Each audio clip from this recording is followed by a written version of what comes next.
Genesis chapter 18. The Lord appeared to Abraham by the oaks of Mamre, as he sat at the entrance of his tent in the heat of the day. He looked up and saw 3 men standing near him. When he saw them, he ran from the tent entrance to meet them and bowed down to the ground. He said, "My Lord, if I find favor with you, do not pass by your servant.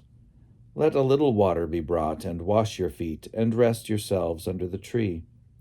Let me bring a little bread, that you may refresh yourselves, and after that you may pass on, since you have come to your servant."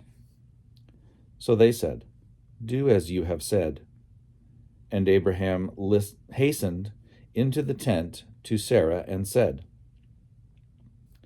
"Make ready quickly 3 measures of choice flour, knead it, and make cakes." Abraham ran to the herd and took a calf, tender and good, and gave it to the servant who hastened to prepare it.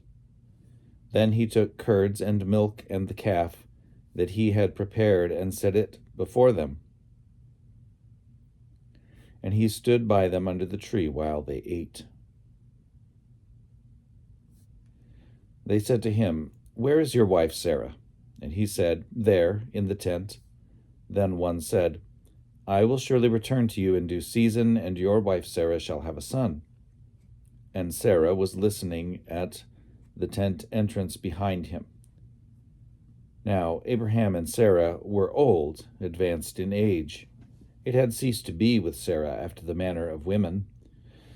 So Sarah laughed to herself, saying, "After I have grown old, and my husband is old, shall I be fruitful?" The Lord said to Abraham, "Why did Sarah laugh and say, 'Shall I indeed bear a child now that I am old?' Is there anything too wonderful for the Lord? At the set time I will return to you in due season, and Sarah shall have a son." But Sarah denied, saying, "I did not laugh," for she was afraid. He said, "Yes, you did laugh."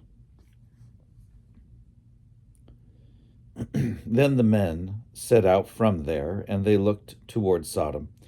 And Abraham went with them to set them on their way. The Lord said, "Shall I hide from Abraham what I am about to do, seeing that Abraham shall become a great and mighty nation, and the nations of the earth shall be blessed in him?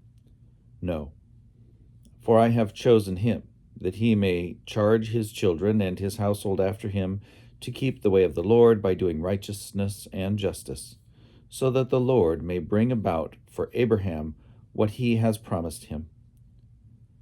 Then the Lord said, "How great is the outcry against Sodom and Gomorrah, and how very grave their sin! I must go down to see whether they have done altogether according to the outcry that has come to me, and if not, I will know." So the men turned from there and went toward Sodom, while Abraham remained standing before the Lord. Then Abraham came near and said, "Will you indeed sweep away the righteous with the wicked? Suppose there are 50 righteous within the city, will you then sweep away the place and not forgive it for the 50 righteous who are in it? Far be it from you to do such a thing, to slay the righteous with the wicked, so that the righteous fare as the wicked. Far be that from you. Shall not the judge of all the earth do what is just?" And the Lord said, "If I find at Sodom 50 righteous in the city, I will forgive the whole place for their sake." Abraham answered, "Let me take it upon myself to speak to my Lord, I who am but dust and ashes. Suppose 5 of the 50 righteous are lacking. Will you destroy the whole city for lack of 5? And he said, "I will not destroy it if I find 45 there." Again he spoke to him, "Suppose 40 are found there." He answered, "For the sake of 40 I will not do it." Then he said, "Oh, do not let my Lord be angry if I speak. Suppose 30 are found there."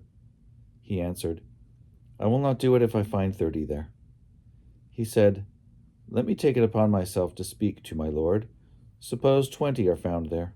He answered, "For the sake of 20 I will not destroy it." Then he said, "Oh, do not let my lord be angry if I speak just once more. Suppose 10 are found there." He answered, "For the sake of 10, I will not destroy it."